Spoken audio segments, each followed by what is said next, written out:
Howdy, everyone, and thank you for tuning in to the Busted Knees and Pretty Trees podcast. I am Travis J. White, and my urine has been acceptably colorless, meaning I am sufficiently hydrated. Or maybe it's just because those 12-ounce curls I've been doing. Anyway, with me today, as you know, the energetic, electric, electrolyte-filled, eclectic West Side resident and team toilet ally, Patty Richardson, everybody. Hello. Jeez Louise, am I all those things? Because I am digging that, dude. Yes, best intro I've ever had personally. You are the band leader. Yeah, thank you. That's fun. That's fun. But Hey, everyone. We were talking earlier. Yeah. Sebastian's a little bit under the weather. Yeah, he's got a fever today. Stayed home from school, and he's on the couch watching Marvel movies in chronological order. So, But we were talking about recording tonight while he was sick, and he said, yeah, I was a little worried. I thought maybe I would play the dad role and just kind of chill out with him, get all my cuddles in. And he said, "Dad, you have to record. The show must go The on. show must go on." Don't worry about So I me. was like, okay, yeah, leave me here. Yeah, so he was utmost. That's awesome. Wanting me to do this, psyched about it. Yeah, Yeah. I thought that was pretty cool. Yes, it is cool. And I'm glad we're recording. Yes, I. Don't am worry, too. I'll give you a full recap of the Marvel movie universe. Yeah, like I haven't seen him twice over. And of course, that guy over there, our third man, possibly an Animorph, maybe like Robert Pattinson. Be sure to bring extra water if you're on the trail with him because he's going to make you thirsty. The smooth blue face, Bradley R. Greer. Oh yeah. Wait, how do I make you thirsty? Because you're hot. Because you're hot, man. Damn, thanks. You're the Panther, or the Panther's the Panther. Yeah, be Or the careful out Panther's there. his own entity. Yeah. We may never know. You're hot, Brad. You're hot. I will say, speaking of your guys' toilet companionship from a couple episodes ago, everybody except for one person agrees with me on the shower Of course. scene. Yeah. Well, so, they're all wrong. I guess And so. I'm sure the data pool is Did you huge. hear that? Every listener that we have, Hey, they listener, just said you were wrong. That's not every listener. Hey, you know what? You're allowed to be wrong, and I'm allowed to be right, and so's Travie J. In my mind, I am completely right. Yeah. All right. Yeah. But hey, that being said, thanks for that pizza dough you gave us. Oh, yeah. That was so much fun making pizzas. It is fun. Trying to spread that dough out. Nice. And that shit does get sticky. Oh, dude. yeah. It's wet. It's a I wet totally. dough. That's cool. I even gave him like a little, the plastic tubs, yeah. small, medium, large size. Yes, sir. I even gave him one of those with semolina flour and like Oh, a right. double O flour Dude, mixture that stuff- to dust it with. I was just tossing. Oh, yeah. yeah. You have to be Tossing very liberal with Get it? Yeah. Liberally. because it's a hard to, and once you tear it, you're done. Oh, no I more was no more so- pizza night. So worried, so gentle. And, but yeah, that was a learning experience. But it was fun. And Yeah. both pizzas turned out really good. And the dough actually tastes good. Nice. That was. Oh, there's the News Panther. Yeah, the News Panther's back, Okie dude. dokie. Holy smokes. All right, the news is on you, Brad. What's Lay up? it on us, Panther. The first story comes to us from newsforkids.net. Oh, Cool website. yeah. And fitting with newsforkids.net, 3 young scientists are the first people to ever photograph the Mount Lyell shrew. And I must say that this thing on our show notes is the cutest little thing ever. Yeah, it's You say that about every animal. I Oh think. my gosh, is- though, but this thing is so teensy weensy. So it's a little mouse with like a long nose. Yeah, long it- snout. Yeah. it almost looks like it could be a mouse. They live in a very specific area, so chances are we've never seen them before. They're in the eastern Sierra Nevada mountains and spend most of their time underground eating insects. The shrew looks like a mouse, like we said. It has grayish brown fur, tiny little eyes. Like the eyes look, you can tell it spends most of its time underground just because it has small eyes and it has a long, thin snout. So I imagine the snout's used for like trying to reach bugs and holes and stuff. Yeah. Because that's all it does. and they're about 4 inches long, weigh 2 to 3 grams. And speaking of baking, I can relate to this because 2 to 3 grams is like about a tablespoon of all-purpose flour. Like it's not very much at all. good reference It's point. a pretty small little thing. Wow. So fucking cute. Does that 4 inches include the tail? Ooh, that's a. I wouldn't think so.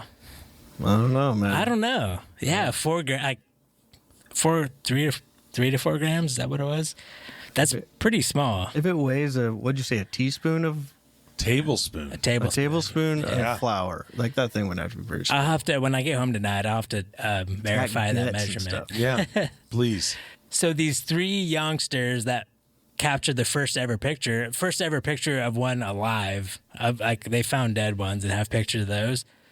So these 3 young college students, they really sound like they are and will become some great wildlife, whatever field they go into, biology, ecology, something. Because Yeah. even in high school, 2 of them described and named 2 new species of scorpions. Wow.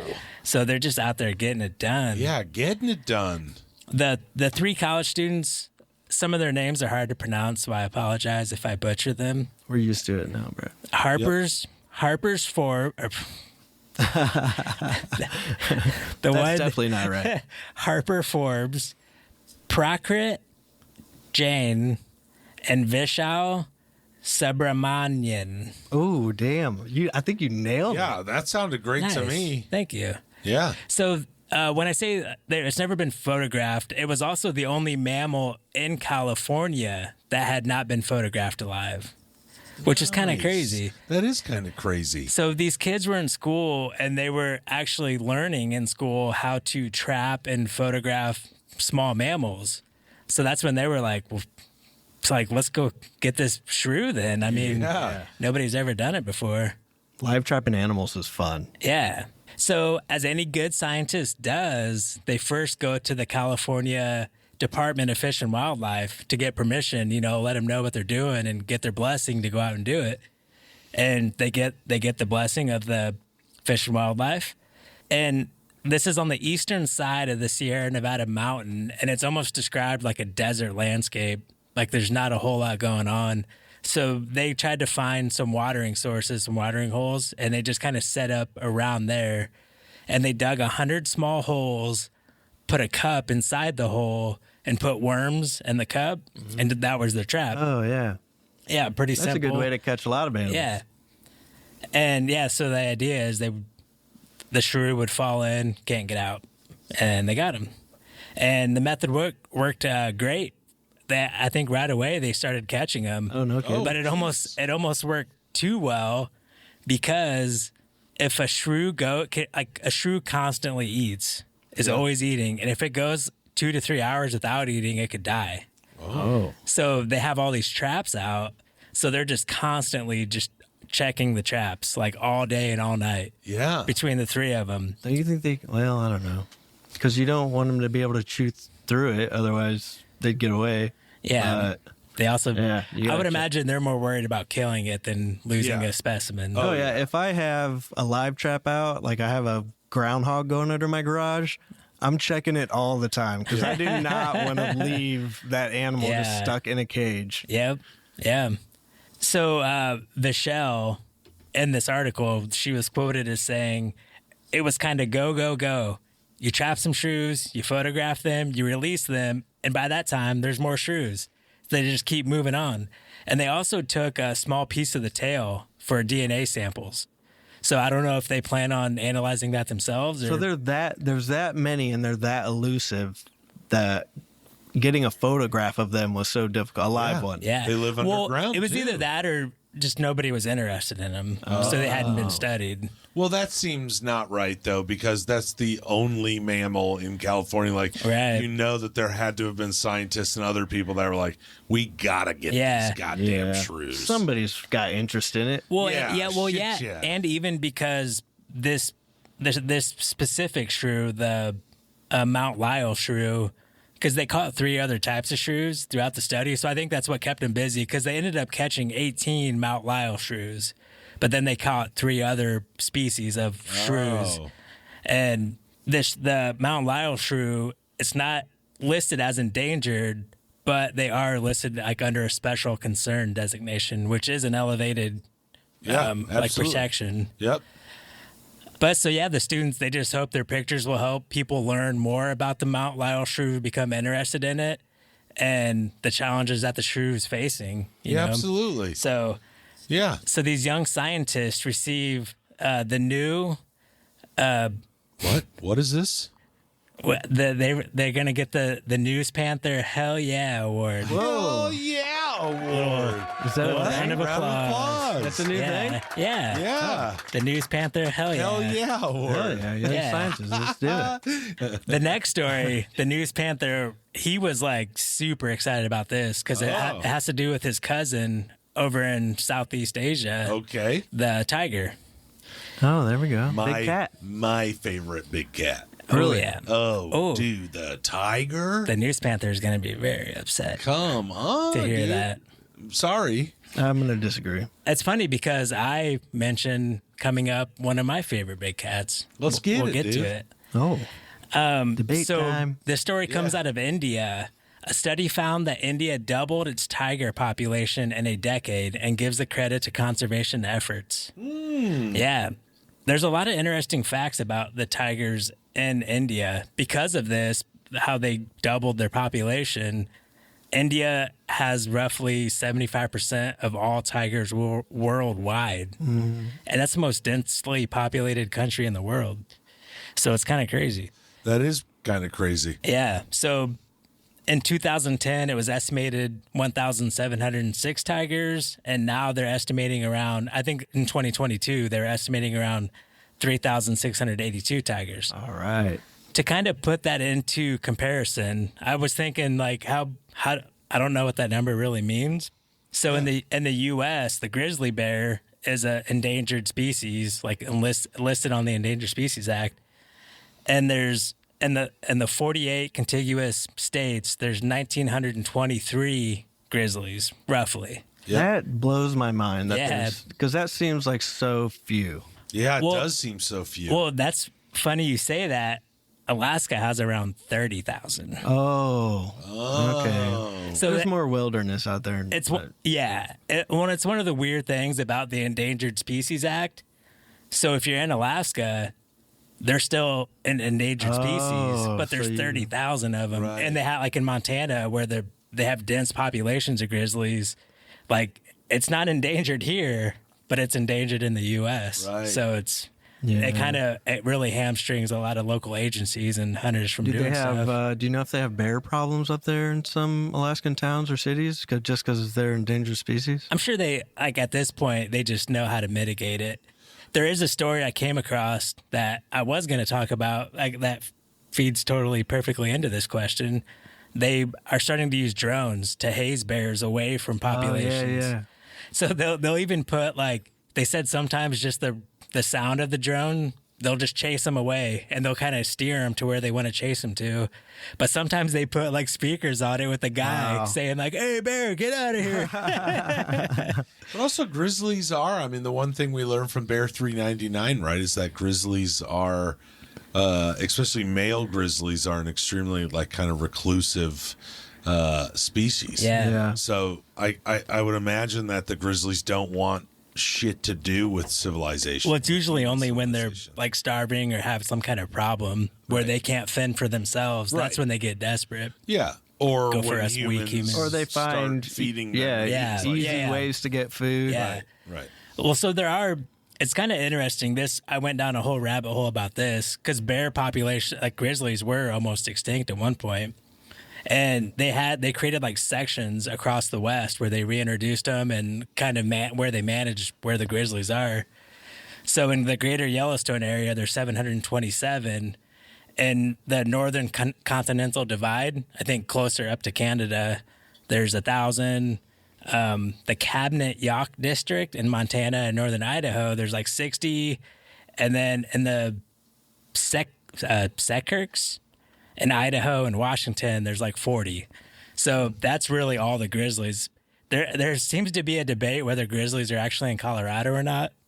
There's been like pictures and stuff, but scientists will just say that's like a brown-faced black bear or something. we'll look into that at a later date. Yes. And then for our European friends, the Iberian lynx, around the turn of the 21st century, there was around 94. This Iberian lynx is in the southern part of Spain. 94. Yeah, Wow. In 2 isolated subpopulations. yeah, separated by I can't remember what it was separated by, but it's in the very southern part of Spain. Wow. So through conservation efforts from 2012 to 2024, they grew that population to 326 lynx. Nice. Yeah. And lynx, that's one of my favorite big cats. Oh, Lynx are awesome. Those are cool looking cats. They got like the real pointy ears and the fur that points They're up. kind of spotted, And they're right? little- yeah. Stubby little tail. Really That's huge a cool paws. cat. Yeah.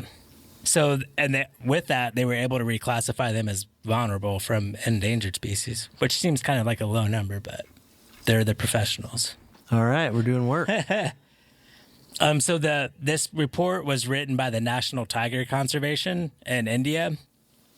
They really lay claim to the population accepting tigers, because if the population doesn't want tigers, they'll be poached.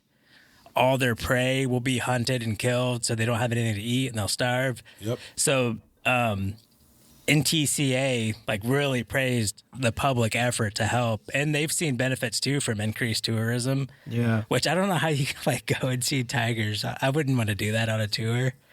I have a friend that I met while in New York City, and he was on a world tour. Like, he graduated college and he just started traveling the world.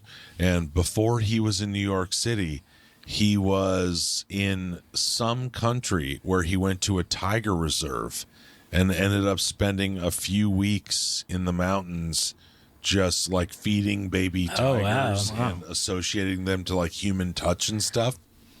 And he showed us all the photos. Dang. We stayed in a hostel with him. That's pretty crazy. How From the hell do England. you I don't know. That sounds like happen upon that? sounds like or- some Tiger King. Yeah, shit. I don't remember the story all that well. Maybe my brother could, or some of the guys that were with us, but it was quite fascinating. And I would love to stay at a tiger reserve and feed baby tigers and cuddle them. Like, The get baby out, ones, dude. not the big ones. I always feel like at any moment they're just going to be like, Yeah. all right, you look like a deer You or know an something antelope. really fascinating about tigers that I'm pretty sure I'm right about is that in nature, animals cannot see the color orange. Orange looks green to them. Mm-hmm. And I find that fascinating because they are jungle cats. Yeah. And in the jungle, they are just completely invisible Yeah. to other animals' Like eyes. you can see it. They would just blend fit in perfectly Yeah, with grass. I have heard something about that, but I think it was more like the stripes too.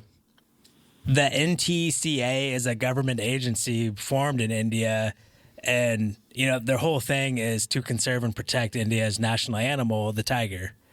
In 1973, they launched Project Tiger to help conservation efforts by creating tiger preserves. And these are either national parks or they're sanctuaries, and then like a buffer zone around the preserves. Yeah. So they started with 9 reserves, and since then, up till today, now there's 51. From 9 to 51 reserves across 18 states that are known tiger habitats. So the tiger habitat covers 53,000 square miles, which is about the size of the state of New York. Oh, okay. So there's It's pretty big. 3,000 plus tigers in the whole state of New York. But some of those, like 45% of those And that's tigers, like a protected land, or yeah, a lot of it is. Most of it is. That's where they flourish the most because they can really control the ecosystem to make sure all the other animals are thriving. Because if the tigers don't have food to eat, right? then that food doesn't have food to eat. As long they all have to, the You've got to circle of life. maintain, the balance, food chain. yeah. And another crazy, the last stat, 45% of tiger habitats are shared with roughly 60 million people. So I think that's why they really say drive home it really takes public acceptance of tigers Yeah. to be able to have tigers. Because it probably is a nuisance in certain times, like I mean, killing it could kill you. just like like we've More talked than about the wolves. More than a Darn right. nuisance. Yeah. So Like they will drag somebody out to the jungle. yeah. Oh my Lord. Yeah, it's a pretty cool story. It always makes me happy to see other countries' conservation efforts. Oh and yeah, Yeah, for me sure. too. When I hear other countries are doing the same thing, you know, protecting wild habitats and stuff, I always Yeah. get because that's something at least you know we all can agree on. Yeah. Oh, we oh, gotta. yeah. Yeah, and especially think like the tiger. If 75% of them are in India, Yep. like that's a big responsibility. Yep. Right, Because yeah. going through the list Like of China where, and the panda. Yeah. well, and China lost their tigers. Like there's Yeah. no more wild tigers in China. Oh, no right. shit. Like there's that Siberian tiger in Russia. There's some in Southeast, like And isn't it, Thailand, like- and Yep. the tiger is a big like icon for China. oh yeah. That's kind of sad. Yeah, it is. Well, it's not kind of sad. It's very sad when a species goes extinct. Yeah, I mean, no doubt about it. That's a bummer. yeah, And it's sweet that you have people in any country Yeah. or any place that's taking care of their wild habitat. yeah, I mean, they were here first, yeah, you know? yeah. They didn't ask to be pushed out. Damn right. Yep. Yep. No, All right, that was it. that was it, dude. Fascinating. Yeah, My and those grandmother- kids, that's Those are really good stories, inspiring. man. Hey, yeah. Can we give another round of applause Oh, to yeah. those young Oh, scientists, yeah. dude? The Hell Yeah Award. The Hell Yeah Award. I'm all Straight from about the that. News Panther, dude. It almost sounds like a Stone Cold Steve Austin Award. Yeah. What do you say Yeah, we get almost. into this? What do you say we Yeah. get into this? Yeah, let's get started. So people might be wondering why I so crudely mention the appearance of my stream.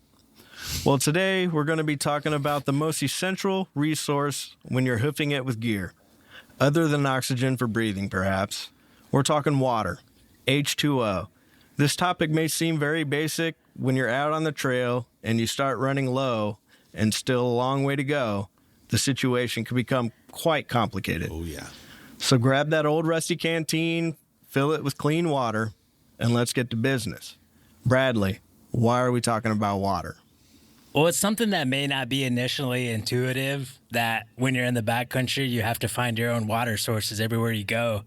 Sometimes it's super hard. I know I've been on hikes in the Appalachian Mountains where you have to drop way down the side of a cliff, like 500, 600 feet down the side of a cliff to get this tiny little trickle of water. And that's the only water source for the next 6 miles. Yeah, they have like a little PVC pipe Yeah. jammed into the Yeah. side of the hill And that a- kind of collects it and it drips out slowly. Sometimes, I'm it's- sure, different usually, times. Usually there's like a little, people have built little contraptions out of leaves and everything to kind of try to funnel it into a spot where there's a waterfall and you can get your bottle under it. Yep. But so like on times like that, like your whole day is planned around water. Because we talked about before how all of our food, our coffee, like anything we eat really, except for snacks, you need water to do that. And you need to stay hydrated on top of Yeah. that. So water's just, sometimes it's all you're thinking about on the trail because you need to make sure you have enough. And water's heavy. It's 2.2 pounds per liter. So you don't want to carry too much or else you're just going to be wore out and unhappy. Yeah. Not to mention hygiene and cleaning things. Yeah. And I think it is also kind of, most people that do day hikes don't think about taking a Sawyer squeeze or some of these things we're going to talk about later on in the episode to filter water. It's good even to have just as a safety backup in case you get lost and stuck out in the wilderness. Yeah. But also you don't have to carry 2-3 liters of bottle if you're going in for like a 10-mile day hike. You can filter water along the way. Yeah. So there's just it's an important aspect of backpacking for sure, and I think just a safety thing being outdoors. Right. And there's so much that goes into that, which I have a little list here that I had. I think it was the top reasons why we drink water. Nice. I'm in. Number 1, it regulates your body temperature. Okay, Hey. how important is that out Yeah. in the backcountry? Very important. Lubricates them joints. Yeah. Super important. Yeah. For guys, older guys, you know, and gas. Especially with them busted knees. Yes. You know? There's a reason the title of our podcast is what it is. Yes, that is. We felt that pain. Yes, sir. It improves sleep, cognition, and mood. You don't want a dad brat out there. No, you don't. Drink water, Brad. That's Oh, right. yeah. It reduces headaches, helps you lose weight, which we don't necessarily. Well, some people want to do that when they get out there, but Yeah. some people don't. Improves your skin health, reduces risk of chronic conditions, and it just helps you live longer. Yeah. Damn right. So water, yeah, I'd There's say it's pretty damn important. That's a whole hell of a lot of reasons to just go ahead and drink water. Yeah. Yeah. Yeah. Like, yeah, even if it's not hot out, like I've been backpacking in 60 degrees, you know, you're wearing shorts, a t-shirt, you don't think you're really sweating that much, but you're still like, when I take my pack off and I don't realize it, I'm sweating like crazy.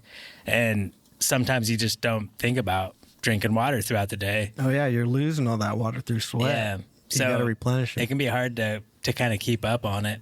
What are some things you guys do to help with, like, make sure you drink water? Like hydration tablets is one main thing I'm thinking of. Yeah.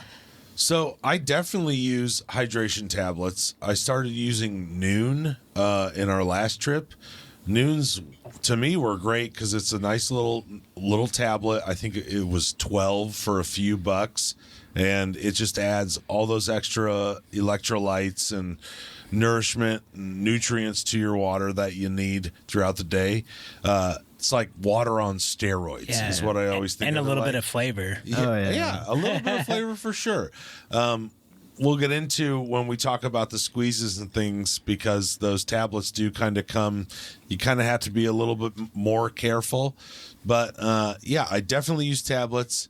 My one complaint with Noon is their tablets don't fit in the, what the hell do you call Like a the top of a standard- water bottle? like Yeah. a standard Like it doesn't. cap Yeah, you can't. size. Yeah. You have to break it in half to dunk it in. You would Which think I mean that is would fine. be kind of. It's just kind of standard, like, come right? on, Noon. And we have You know. Let me We drop have- the whole thing in there. we have no complaints with you, Noon. No, your product's great. I can snap it. Yeah. in Are those half. the ones that are kind of salty? They taste salty? Yeah. Okay. Yeah. I like those too. Yeah. But I get the Liquid IVs. Oh yeah. I started with those. Lately, I've been just buying Meyer brand because Liquid IV, it just seems so terribly expensive is for little expensive. packs of freaking powder. Yeah. But I'll put that in my work water, like one bottle of that. And for some reason, I don't know if it's all in my head, but I'm like, man, this actually makes me feel better. It's more refreshing to drink that kind of water. But I don't really know. Yeah, because the big thing is they call it electrolytes because it keeps your body balanced. Because you have, you know, like, I'm not even going to get into that. Come on, 'cause science I'm guy. gonna go down You a rabbit started hole. it. Yeah. Nail it. Well, no, I'm saying I don't think I could explain it properly. Okay. One of the big things is as you're sweating, your body's excreting salt with it. And you'll notice after a few days of not showering and sweating, if you wipe your face with a towel, there's like a bunch of salt on the towel. Oh, yeah. And you know, if you've worn a baseball cap for a long Yeah, time, and yeah, if it's a those dark white color, you lines. can see the salt Yeah. soak up into it over time. So that's what's great. These tablets replenish that salt and keep the electrolyte levels where they need to be and keep those firing. So now we've talked about like the water that we're taking and what we can add to that water to get some extra hydration. But I think in terms of taking water backpacking or on extended trips, I think for me it was always kind of a worry as to how I'm actually going to bring that. In terms of like carrying, are you doing like Yeah. a water bladder? I found a lot about water bladders. Are you going to bring bottles? And then we learned about filters. So how do you guys actually carry all of this water? I like to just take 2 bottles with me, and that's what I have. I have a filter that has a bag with it, so I'll just fill that bag and then filter it into both of those bottles, which I don't know, they're like 32 ounces Probably a big. liter. And so those 2 bottles will last me a while, and it's just they're nice and solid. I can put them in a side pouch, and I have one in the front pouch, and I don't know, it just works out for me. I never really liked the Camelback style stuff. I never even used that thing in the Army. Oh, man. I just took the canteens with me, or bottles, just plastic bottles of water. I used to love the water bladder. Like, that was my favorite thing ever. It's the thing you see most everywhere. Yeah, it's easy. You can fill up this huge reservoir of water, and it sits on your back, and you have it accessible through a hose straight to your mouth. So I always really enjoyed having that until I learned about the Sawyer squeeze and the different small micro mini filters that you can buy for water. Yeah. That's when I got away from that. Why did that get you away from it? Just because they fit right on a regular bottle of water, like the top? Well, I'm sure we'll get into it, but for me, it was just the amount of weight. It was the 2.2 pounds per liter, and having 2 liters on your back in terms of a reservoir, and walking with that is a ton of extra weight. Well, and I think one of the biggest things that every time I think on one of our trips, I was thinking I'm going to bring a water bladder. And one of the things you brought up, Patty, was the problem is you don't know how much is left. Yeah. Like, you don't know how much you drank, and you don't know how much is left because it's in your pack. Yeah. So it's a pain to check how much, like, you only really take your pack off once for lunch when you're backpacking. Right. And that's the only time you can check how much water you've drank and how much water you have left. Yeah, and that's a scary proposition. Yeah. And when you're drinking out of a bottle, and I do remember saying that, and you're drinking out of a bottle, and it's just nice just to be able to be like, all right, for the next 16 sips, I'm only going to have a sip. You can ration it out. That's what I can ration it out to make it to the next body of water. And I think that is just bringing 2-liter bottles, like Smart bottles, any of those types of plastic bottles is the most common. It seems like that's kind of what everybody does, is just bring 2 bottles of water. And I know I specifically, like Travis said, he uses pouches. When you buy a Sawyer squeeze, it comes with little pouches that you can fill water with and squeeze the water through the filter. Yeah. But I keep 1 bottle as my dirty bottle and 1 bottle as my clean bottle. That was going to lead me to my next question, is how you manage that. Yeah.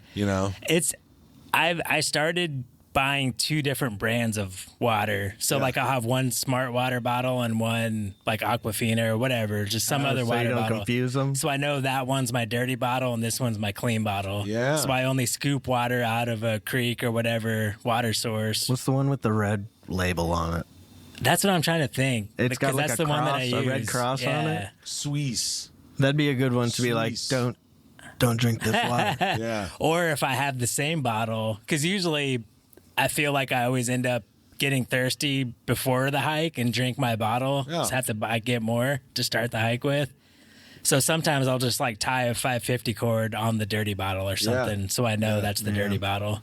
So what's the importance of why do you make sure that you're drinking out of the clean bottle, not the dirty bottle? So Giardia is the biggest concern, and it's still pretty rare for a water. Chances are, if you drink out of a water in a backcountry wilderness area, it's probably going to be okay. But if an animal shits in the water and they have Giardia, that's how you get Giardia, because it just travels downstream. And there can be viruses. I think viruses are more when you're doing, you're close to a populated area. Yeah. You can get norovirus, some hepatitis, stuff like that. But usually when you're in a backcountry area, the water sources are clean, and it's either, from a glacier or a freshwater spring. So you don't have to worry about it too much. But it's even if it's you should filter all your water. Yeah, even if it's a 2% chance, it's worth filtering out Giardia and not drinking it, because you'll pay for it for sure. It's kind of fun. And you're normally scraping the bottom of a creek or stream, so you get a lot of sediment, and the filter also cleans that out. Activated charcoal in a filter removes foul taste, from acid leaching out of leaves in the bed of a water source. It tastes good. The water always tastes good. Yeah. Lake Superior water, ice cold and delicious. But aren't there some places where they're just like, no, you shouldn't do that? Where Yeah, I don't want around to Fort Wayne, shit on Indiana. anybody. So, Yeah, but- what filters are out there? Tell the listeners like what kind of filters Well, they can buy. you have filters and you have chemical treatments. Yep. For if viruses are, and you can look up like on a National Park Service website or wherever you're going, Forest Service website, and they'll tell you like Giardias may be present in these streams or something like that. So if you know you're going into an area where viruses could be an issue, you probably want to take iodine tablets. There's little UV light wands that kill viruses. But then as far as filtering goes, there's a few filters out there that say they'll filter viruses. It seems like for the most part, it seems like they do. But it's not like a full consensus. Like if it's a super virus-filled water source, chances are it's either the filter's not gonna filter it all out, One of those sounds. or you're somehow gonna cross-contaminate and like get a drop of dirty water in your clean Oh water. yeah. Is Grail one of those? Patrick loves the Grail. I water do love bottle. my Grail. Thank you. And Yeah. it also claims it removes viruses. It does. Well, that's what I was wondering. Is it one of those brands? You looked into that more than I Yeah. did. For me, it was the filtering power. Just like the idea that I can get 24 ounces of filter in a single push. Yeah. And then dump that off into a bottle, another 24 ounces, and I'm out. Yeah. And I do use that. I don't think it's so much more of a backpacking accessory for me, but certainly my canoeing, my kayaking. Yeah. To have a Grail, you have fresh water, just Yeah. 24 ounces of fresh water in a second. So Yeah. it gets rid of your entire cooler or extra dry bag that you're going to bring filled with bottles of water. Yeah. Yeah. You know? It's, I don't know if I would ever, if for whatever reason, and I've never come across this, like where you're going into a place where they say there could be norovirus in the water source. Like I would definitely, I think desert hiking is one where stagnant water it happens. I think then I would take iodine tablets or some kind of chemical UV light or something that'll kill the virus. UV light. I don't know if I would trust it. Yeah. I mean, I guess it'd be no different than trusting that filter to do its job. So I don't know. What the hell do I know? One's a light and one's a filter. So you understand Yeah. the concept of a filter in terms Sure. of like only allowing a certain amount of things into that. Yeah, you're right. And I one's don't a trust light. the blue So one. it's a little bit. Yeah. UV light it's a legit. I understand get it. that. I've Yeah. seen like the UV Oh, you light mean you're gonna sticks. like Simpsons, the three-eyed fish in the river or something? Yeah. Yeah.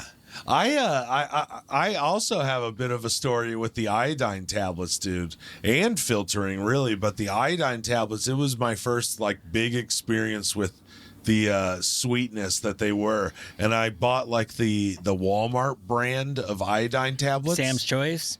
Sam, maybe, I don't know. And we went out. And it was the trip that we got lost. I told you about down in Big South Fork, Tennessee, and we were going down the river, or finally found the river and used the iodine tablets to filter before we filtered our water through a handkerchief. Yeah. And the next day we had like ample, trying to find our way out of this trail. We had ample amounts of water and none of us got sick.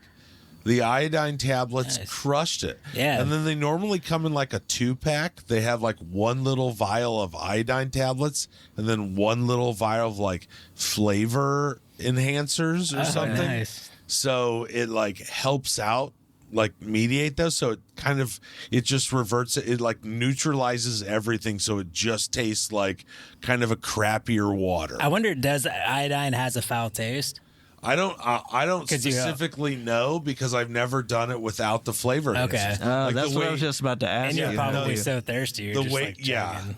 The way we did it, yes, you're entirely correct. I don't think there was much like who gives a shit. Yeah. But we were like scooping, or they were really scooping like garbage bags of water out of this river and then using the jet boil to hold it in. We had iodine tablet and flavor enhanced tablet and then boil Nice. it, and that's how we were doing it. Yeah. Yeah. But dude, I was amazed. I mean, we were drinking that stuff and we were kind of like every sip you were like looking at the other dude in the eye like, dude, we're putting ourselves in risk, right? Yeah, You know, you're you gambling. don't know. You don't know. I mean, But it is rare. I'd feel pretty safe if you boiled it and you put. I the tablets in. I know, but I wouldn't worry too much. But I think that there's always like some kind of a, like for me, and knowing all the viruses and the things that'll make you Oh, shit. yeah. yeah, you Yeah, know? there could be a dead white-tailed deer like 100 yards up the exactly, stream. that you don't know Yeah. about. So there's always like this kind of like, whatever's gonna happen is gonna happen. it makes me wonder how the fuck did they make it west? Yeah, it's crazy. No wonder numbers. dysentery killed Sheer everybody. numbers, Yeah, yes, right. sheer numbers. It was the numbers, Yeah. the numbers game. And Somebody they was gonna traumatized make us. it. Yeah, offering people 160 acres of land for free. Yeah, that was a I'll big get a lot deal, of people dude. out there. The Oregon Trail was no joke. But so, how do you guys make sure you do stay hydrated? Like, how do you know you're staying hydrated? What do you guys do to keep that in check?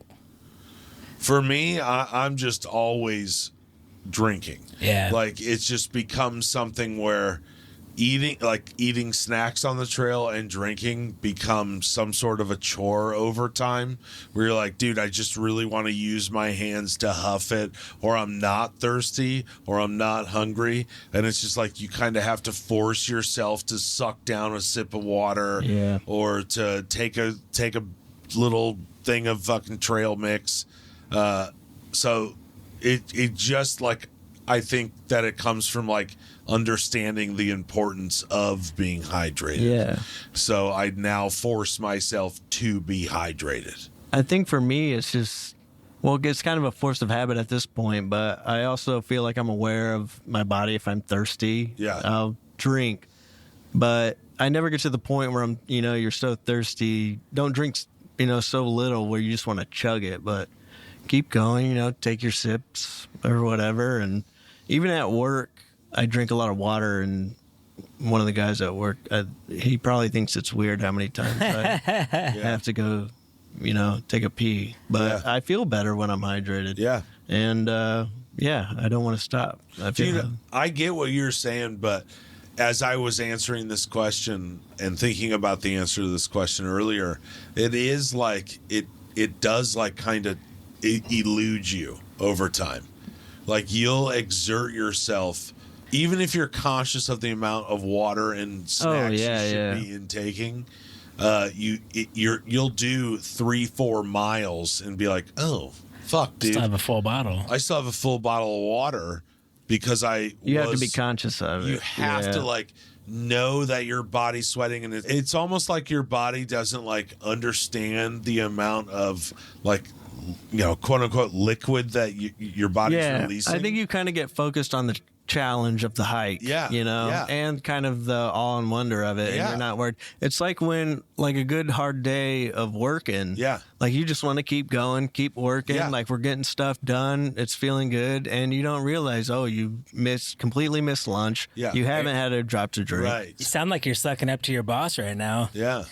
Oh no. Like, hey, boss, I just want to keep on working. Yeah. we- No, I totally agree. We stand though, around and dude. talk plenty, and I'm okay with that. You have a goal in mind, or everybody's saying, hey man, we got to make it 7 miles or Yeah. 8 miles or 9 miles or whatever the fuck you're doing.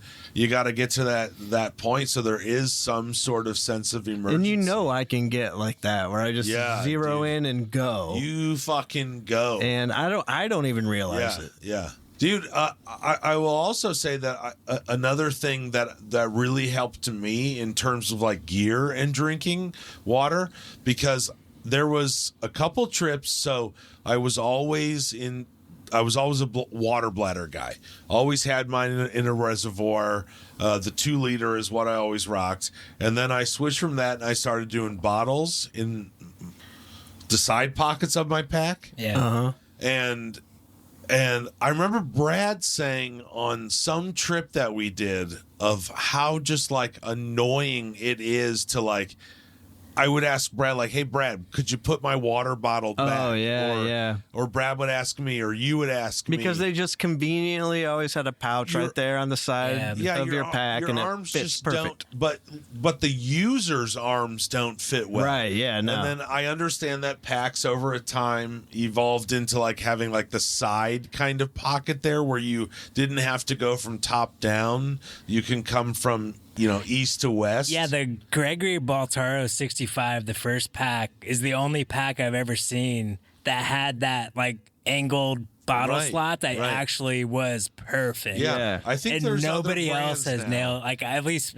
packs that I've tried. Like, Yeah, That's my- a big one. that is Yeah. a big one. I think that comes just down to how easy your water is to access. Yeah. The harder it is to access, yes. the less Yes. likely you are to stop and Yes. drink it because you want to keep going on the trail. Yeah. Which Find is, something to attach that water bottle right in front of Ah. you, easy and in and out. and that's what I wanted to bring up was the gear change. Yes. In that understanding that the frustration was coming from having to ask Brad or you for my water so I could drink and then put it away for me. We ended up finding those water bottle kind of holders or satchels or whatever that fit right on your shoulder straps. You can Like, find them cheap on almost Amazon. like perpendicular to my face, like right next to my face. You could fit a whole smart water bottle in and a little Zin pouch. Yeah, it at had the a little bottom. pouch. yeah. You And, can hear how much water you have left the you can- whole time You can you're feel it. marching down the It trail. was just splashing a around. simple, like, reach up, take a drink, put it back in the pouch, and be done. And that was a game changer Oh, for yeah. me. I don't know. The first 20 times I've been backpacking, I've never even heard of that. And now I've been seeing it everywhere. Yeah. That brand you were showing us in Michigan has it. Yeah, one of our listeners sent us a. Have you guys heard of this company? They sent us a message, and it's called Chicken Tramper. It's in the UP of Michigan, and they have a small crew, and they sew all their own stuff. And yeah, they have one. Like now that I know they have it, I would rather buy it from them than like Amazon or something. Yeah. But yeah, they're super. They are kind of awkward because I think they're ahead of the packs, Yeah. like designing to have that on. I imagine eventually, like Osprey's going to come with one of those on the shoulder I strap. absolutely agree. Because the shoulder strap, the way it is, there's not a whole lot of real estate right there to where it goes into the part that you tension. That's right. Like the fabric strap. So it's either in your face or you have to loop the bottom section like through the straps. So when you're trying to tighten and loosen your shoulder straps, you're fidgeting with that water bottle holder. Yeah. But that's like a small price to pay for having water right there. Yeah, I agree. It's so awesome. Without having to carry yeah. the reservoir. And remember, nobody is as particular as Brad Oh, is. yeah. So it's probably going to be a lot easier for you to deal with whatever might be going on with it. No, I will I say- definitely understand. It was right by my face, and there was a couple times. And it even but, looks dude, funny. Yeah, I did. But the idea that it was right there and it was a bottle of water Readily and not available. a reservoir on my back. Yeah. It was tremendous. I mean, all that weight from your shoulders is on your hips anyway. So to put something to utilize that space right there and not the direct right behind your back like a reservoir sits in your pack was just Yeah. I don't know, dude. For me, it was awesome.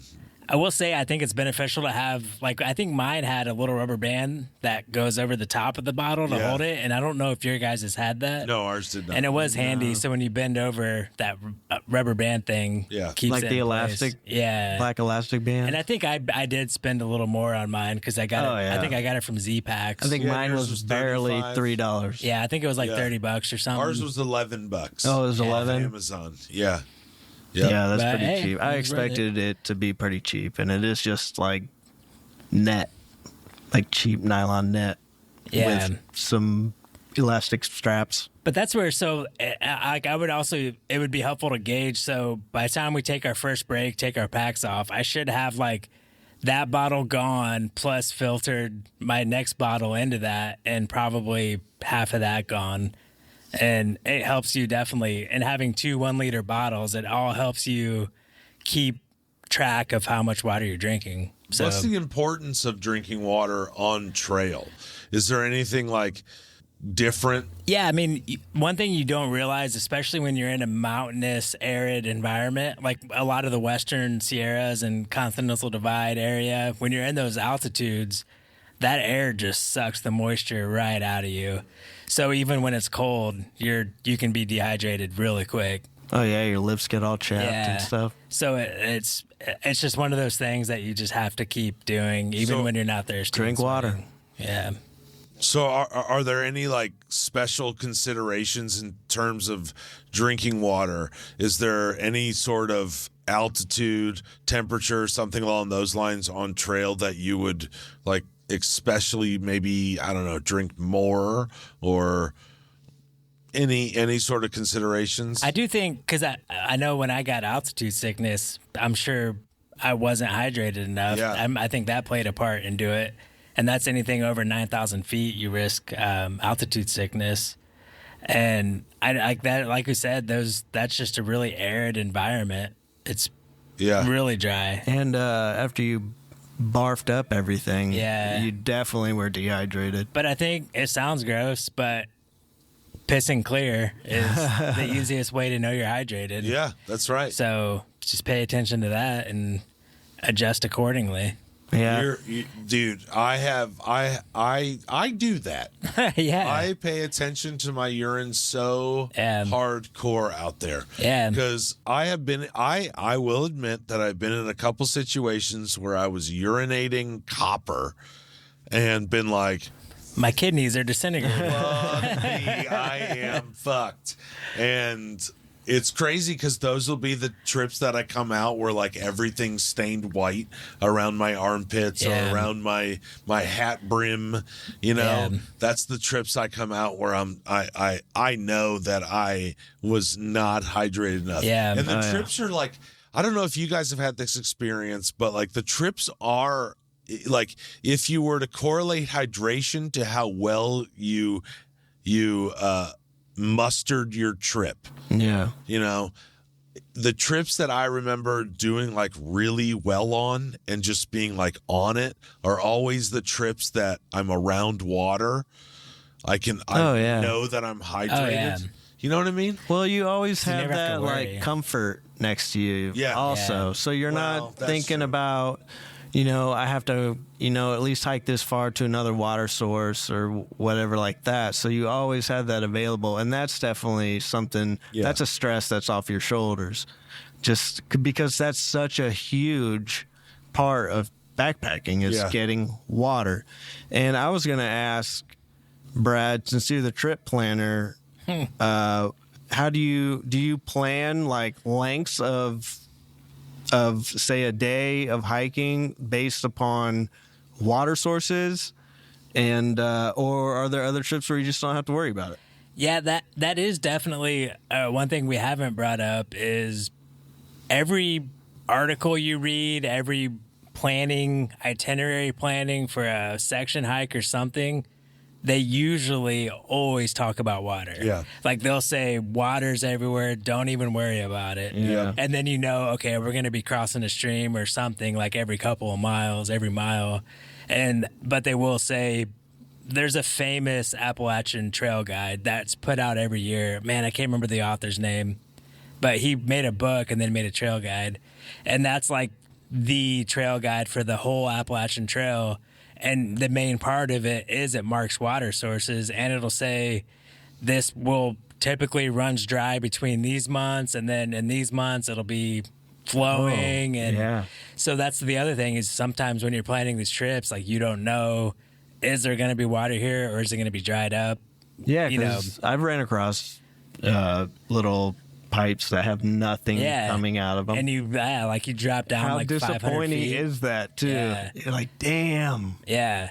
So it is I'm a big running low. Yeah, and it is a big part. Like if you can book a campsite next to a stream or a river, like all day, It changes the game. You can live like a king at like camp. a king. You can wash it's just Yeah, Brad will be down there man. frolicking in the water. I will be. So will I, dude. No doubt about Absolutely. it, man. I'll be watching the fish. That is such an amenity. yeah. Gorgeous time. So yeah, it's a huge part, and it is because every review of every trail trail system talks about water. Yeah, that's like that's for real. one. There's It's so much information. they're like out there. elevation change, temperature, bugs, and water. Those are like Yeah. every review. You don't have to read. look far for this sort of review. Yeah. No. I mean, this is going to be like your top reviews. Like, it was a great campsite. Definitely near water. Yeah. Yeah. Boom. There's water across the trail, 50 meters down a slope. Yeah, Like it's yeah. they'll get that precise. Oh, yeah. Yeah. Yeah, if you have a trail you have your mind on, go ahead and check that out. And Yeah. maybe it'll be nice to where you don't have to carry as much, Yeah. Yeah, for stuff sure. as you might think. So yeah, check that stuff out on the internet. Yeah. Right? Yeah. I think that about covers it for water. I think Are so, you too. sure? Got any final thoughts? What do you call it? Hydrogen oxide or dihydrogen? Do you want to go into Oxide, Brad? Do you want to go into? I want to ask him a physics or Oh. a chemistry question. No, I think dihydrogen is something different than H2. I don't know exactly. I could be wrong about that. I don't have a fucking clue. I think I don't know. All right, dudes. I'm not sure how much more we can talk about water. Yeah. But it is very important, if not one of the most important things about a backpacking trip. So Yeah. you should definitely take all the considerations that we talked about in terms of weight, filters, and where to get it. So, yeah, I hope we helped all y'all learning about water on the trail. Yeah. Well, I definitely think that we did a lot of water talk, and I just hope that you really, like Travis said, is just bring water, however that is. Yeah, I If think it's- even day hiking, like Yeah. going out on a 4 or yeah. 5, 10 Lord mile. have mercy, yeah, dude, it's just- it's super light. Just Yeah. take it with you. Yeah, just bring water, stay hydrated. You don't want to be like Bob Shock, naked next to a creek, screaming for I was help. going to mention Bob Shaw. Oh man, You know? Hallucinating. You don't want to be like that guy. Do not be Bob Shaw. he got Giardia, I He got imagine, because he Giardia? was shitting everywhere. All Yeah, you have to that's do is true. drink filtered water Yeah, just drink water. and make sure you have access And to it's it. fun to filter water. It's fun to dip a glass into a natural body of water, whether or not it's a creek or a river or a lake or a glacial pond, lake. A glacial lake. Sometimes it's fun so to be able ice to cold. Dip You- a glass it's of unreal. water into that, filter it out, and then drink straight out of it. You will tell Yeah. your friends forever that you filtered and drank out of a glacial lake or ice cold. river or pond. Ice cold. It's It delicious. tastes so pure. Lake Yeah. Superior water. It's For delicious. real, dude. Yeah. So, hey, Yeah. moral of the story, drink water. Drink water. Out on the trail. Yes, sirree, bobbers. All right, guys, you ready to get out of here? I'm ready. All right, keep on sauntering. H2O. Hydro Water, homies. hydrogen dioxide, Yay. dihydrogen oxide. Dioxide. Okay, later. Uh,